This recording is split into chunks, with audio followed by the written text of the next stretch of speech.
Assalamualaikum warahmatullahi wabarakatuh. Perkenalkan, nama saya Baiti Nur Fitria dengan NIM T2019-4075 dari kelas D2, Program Studi Pendidikan Guru Madrasah Ibtidaiyah, Fakultas Tarbiyah dan Ilmu Keguruan, Institut Agama Islam Negeri Jember. Video ini saya buat untuk memenuhi tugas filsafat umum yang diampu oleh Bapak Bahrul Munib. Dan materi yang akan saya bahas di sini yaitu tentang epistemologi, meliputi pengertian, metode ilmiah, dan cabang-cabang yang terdapat di dalamnya. Penasaran? Kalau penasaran, tonton terus videonya dan jangan di-skip, oke?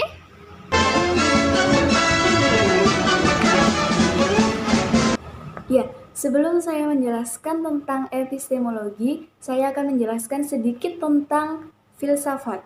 Filsafat berasal dari bahasa Yunani yaitu philosophia. Dan istilah filosofia terdiri dari dua kata. Yang pertama yaitu philo yang berarti cinta atau love, dan sophia yang berarti kebijaksanaan atau wisdom. Sedangkan dalam bahasa Arab biasanya disebut dengan falsafah, dan di dalam bahasa Inggris biasa disebut dengan philosophy. Dan dari penjabaran tersebut maka dapat disimpulkan filsafat yaitu mencintai kebijaksanaan atau love of wisdom. Selanjutnya yaitu epistemologi. Kata epistemologi berasal dari bahasa Yunani, yaitu epistem yang berarti pengetahuan atau kebenaran, dan logos yang artinya teori atau aliran. Dan dalam bahasa Arab biasa disebut dengan ma'rifat, sedangkan dalam bahasa Inggris biasanya disebut dengan theory of knowledge. Dari penjabaran tersebut maka dapat disimpulkan epistemologi adalah suatu teori tentang pengetahuan yang benar, atau dapat dikatakan sebagai bahasan secara mendalam dan menyeluruh tentang proses atau usaha kita untuk memperoleh suatu pengetahuan yang ingin kita ketahui. Cek kajian dari epistemologi yaitu ada beberapa. Yang pertama, mempertanyakan tentang bagaimana sesuatu itu ada, bagaimana hakikat dari sesuatu itu, bagaimana cara kita untuk memperoleh pengetahuan, bagaimana cara membedakan antara pengetahuan satu dengan pengetahuan yang lain. Dan pertanyaan-pertanyaan yang seperti itu dapat diperoleh jawabannya melalui epistemologi. Nah, berhubung objek kajian epistemologi ini berhubungan dengan pengetahuan, maka kita harus mengetahui bagaimana dan dengan cara apa kita dapat memperoleh suatu jawaban dari pengetahuan tersebut. Hal itu akan memudahkan kita untuk memperoleh jawaban. Misalnya nih, kita sebagai guru, kita kan pasti memiliki banyak murid, dan semua murid kita itu tidak selalu memiliki karakter yang sama. Pasti ada karakter yang lembut, karakter yang keras, siswa yang sulit untuk menerima materi gitu kan. Jadi kita sebagai guru harus memiliki metode atau cara-cara tertentu untuk menghadapi karakter siswa kita. Berhubung kajian dalam epistemologi ini berhubungan dengan pengetahuan, maka kita harus mengetahui apa itu pengetahuan. Pengetahuan yaitu segenap apa yang kita tahu terhadap suatu tertentu, dan ilmu berada di dalamnya. Jadi, ilmu ini termasuk bagian dari suatu pengetahuan tersebut. Dan tanpa disadari, pengetahuan ini sebenarnya sudah ada sejak kita lahir. Dan satu lagi, yang harus diperhatikan, suatu pengetahuan itu harus berdasarkan dengan kenyataan. Karena kalau pengetahuan tanpa kenyataan atau kebenaran itu hanyalah omong kosong. Selanjutnya yaitu sumber-sumber yang ada dalam aliran epistemologi ini. Yang pertama yaitu alam. Mengapa kok alam? Karena kita sebagai manusia erat hubungannya dengan alam. Kita hidup di alam, kita mencari makan di alam, dan hampir semua kegiatan kita itu berhubungan dengan alam. Yang kedua yaitu rasio atau hati. Kalau sumber aliran epistemologi dari luar itu berasal dari alam, maka sumber epistemologi yang dari dalam yaitu rasio atau akal pikiran dan kolbu atau hati. Dan dalam memperoleh suatu pengetahuan ada yang namanya metode ilmiah. Metode ilmiah yaitu suatu proses atau rangkaian untuk memperoleh suatu pengetahuan secara sistematis. Metode ilmiah dalam aliran epistemologi ada dua. Yang pertama yaitu pendekatan deduktif dan yang kedua pendekatan induktif. Pendekatan deduktif sendiri yaitu metode atau cara berpikir yang digunakan untuk menyimpulkan suatu permasalahan yang umum menjadi suatu permasalahan yang khusus. Dan di dalam metode ini terdapat perbandingan yang logis antara premis-premis yang akan digunakan. Premis sendiri itu adalah asumsi atau alasan. Ya, contohnya seperti ini. Misalnya kita membayangkan tentang ayam. Pasti yang ada di pikiran kita, ayam itu berbulu, berkaki dua, memiliki jengger, gitu kan? Jadi, dapat disimpulkan bahwa ayam yang dipelihara oleh tetangga-tetangga kita itu pasti berkaki dua, berbulu, berjengger, gitu kan? Nah, di sini mana yang premis umum, mana yang premis khusus? Ya, yang premis umum yaitu yang kita bayangkan tadi, yang pertama bahwa ayam secara umum itu memiliki kaki dua, berjengger, memiliki bulu, itu kan? Nah, premis khususnya di sini yang mana? Yaitu ayam yang dipelihara oleh tetangga-tetangga kita. Jadi, tanpa kita melihat ayam tetangga-tetangga kita pasti sudah tahu bahwa ayamnya itu berbulu, berjengger, dan berkaki dua. Tuh, contoh lagi deh. Ada statement seperti ini. Yang pertama ya, statement pertama. Semua makhluk hidup, baik manusia, tumbuhan, hewan, itu akan mati. Lalu statement yang kedua, kucing adalah makhluk hidup. Lalu kesimpulannya, kucing berarti akan mati. Nah, di sini yang menjadi premis umum yang mana? Ya, betul sekali. Yang menjadi premis umum di sini yaitu semua makhluk hidup akan mati. Dan yang menjadi premis khusus yaitu kucing adalah makhluk hidup. Jadi kesimpulannya adalah kucing akan mati. Seperti itu metode deduktif ini. Lalu selanjutnya yaitu metode induktif. Metode induktif yaitu suatu metode atau cara berpikir yang digunakan untuk menyimpulkan suatu permasalahan yang khusus menjadi permasalahan yang umum. Dan di dalam metode ini harus ada suatu penalaran dan harus ada data-data analisis, bisa melalui penelitian, bisa melalui analisis, bisa melalui eksperimen. Ya, jadi contohnya seperti ini.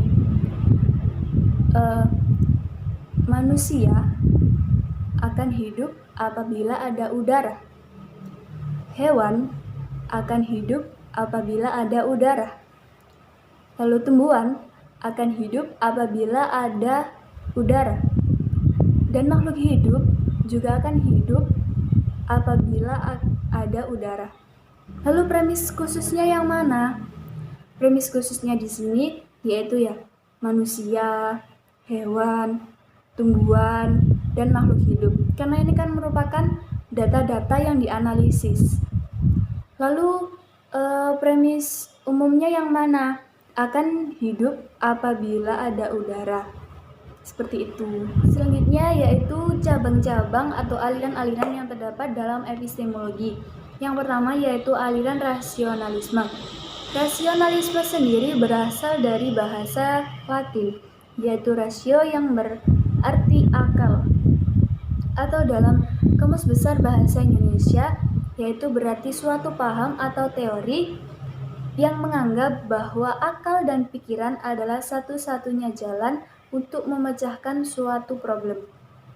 Dan dari penjabaran tersebut, maka dapat disimpulkan aliran rasionalisme adalah suatu aliran atau teori yang menganggap suatu kebenaran harus didasari oleh pikiran yang logis, bukti yang nyata, dan melalui analisis berdasarkan rasio, akal pikiran, dan ide-ide yang dapat dinalar oleh manusia. Atau secara sederhananya, aliran rasionalisme ini adalah berpikir berdasarkan akal pikiran manusia. Dan karena aliran rasionalisme ini mengharuskan suatu kebenaran harus berdasarkan fakta, maka aliran ini percaya bahwa hanya dengan akal pikiran saja mampu mengetahui suatu kebenaran tanpa harus melibatkan data-data analisis. Dalam aliran rasionalisme ini terdapat beberapa tokoh, yaitu yang pertama Plato.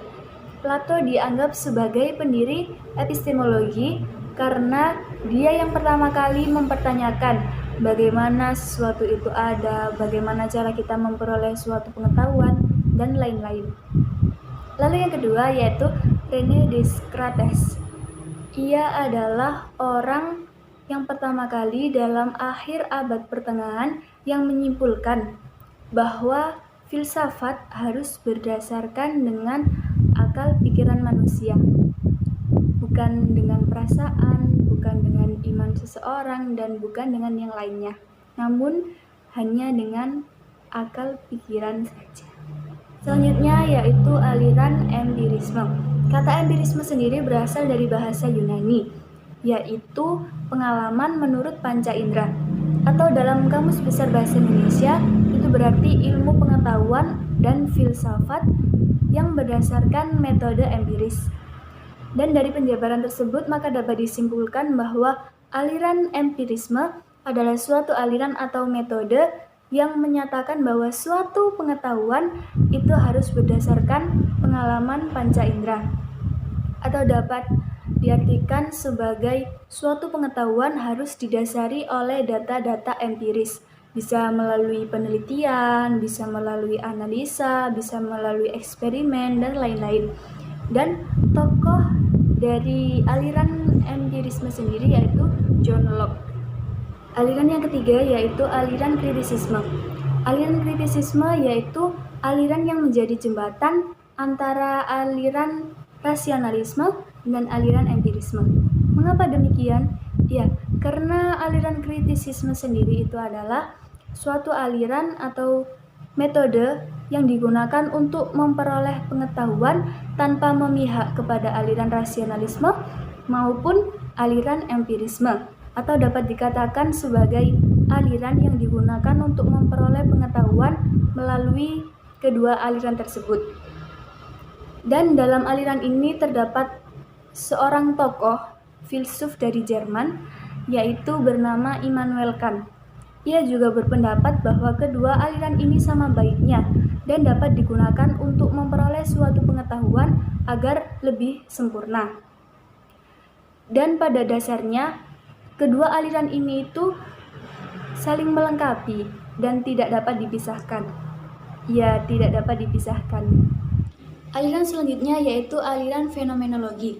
Kata fenomenologi berasal dari bahasa Yunani, yaitu fenomenon dan logos. Fenomenon itu artinya sama dengan fantasi, fantom, atau foto, yaitu sinar atau cahaya. Atau jika digunakan sebagai kata kerja itu berarti sesuatu yang tampak atau sesuatu yang terjadi karena bercahaya atau bersinar. Nah, dari kata-kata tersebut maka muncullah istilah fenomenon yang berarti sesuatu yang nampak atau terjadi karena memiliki sinar dan cahaya, atau dalam bahasa Indonesia biasanya disebut dengan gejala. Dan logos sendiri berarti teori atau pengetahuan. Nah, dari penjabaran tersebut maka dapat disimpulkan aliran fenomenologi yaitu aliran yang membahas atau mengkaji tentang sesuatu yang mulai menampakkan diri, atau dapat diartikan sebagai suatu aliran yang membahas dan mengkaji tentang sesuatu yang mulai menunjukkan gejala. Dalam aliran ini terdapat tokoh yang menjadi penggagas aliran fenomenologi. Ia merupakan filsuf yang berasal dari Jerman. Ia bernama Edmund Husserl. Ia menyatakan bahwa teori fenomenologi ini dapat digunakan untuk memahami manusia. Wow, mengapa Mengapa demikian? Ya, karena aliran fenomenologi sendiri dapat digunakan untuk mengetahui kesadaran manusia atau mengetahui apa yang terjadi pada seseorang tersebut dengan menggunakan sudut pandang orang pertama, yaitu seseorang yang sedang mengalaminya. Aliran yang terakhir yaitu aliran positivisme. Kata positivisme berasal dari kata positif yang dalam bahasa filsafat diartikan sebagai suatu yang benar-benar terjadi atau suatu yang benar-benar nyata. Maka dari itu dapat disimpulkan aliran positivisme merupakan suatu aliran atau teori yang dalam mencari suatu kebenaran itu harus didasarkan dengan pengalaman-pengalaman yang benar-benar terjadi. Atau dapat diartikan sebagai suatu aliran atau teori yang meyakini bahwa pengetahuan yang benar adalah pengetahuan yang didasarkan dengan pengalaman-pengalaman yang benar-benar terjadi. Dan aliran positivisme ini dicetuskan oleh seorang filsuf yang berasal dari Prancis. Ia bernama Auguste Comte. Cukup sekian video kali ini. Semoga bermanfaat. Kurang lebihnya mohon maaf. Wassalamualaikum warahmatullahi wabarakatuh.